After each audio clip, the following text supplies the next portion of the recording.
Hey everyone, tonight at AWANA we continued our study of God's Word by looking at the books of poetry and wisdom. Now this week, that's just 5 books of the Bible, but we love for our families to pick a passage out of the books we discuss each week to go a little bit deeper. So pick one of these books this week and talk about it a little bit more with your kids at home.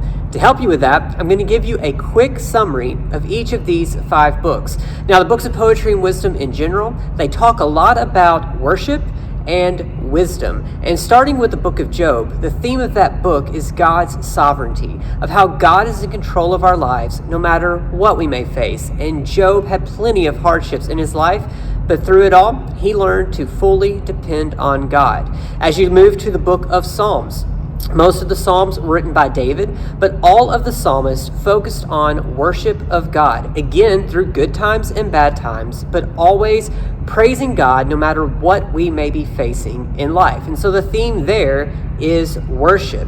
You move on to Proverbs. David's son Solomon wrote most of the Proverbs, and it just gives us wisdom for life, how God expects us to live, how we should live as a follower of God. And when you move on to the book of Ecclesiastes, Solomon also wrote that book more toward the end of his life as a reflection, looking back on some past mistakes he made and realizing that the only place he would find true happiness and contentment is in God and in following God's commandments. So that's the theme of that book.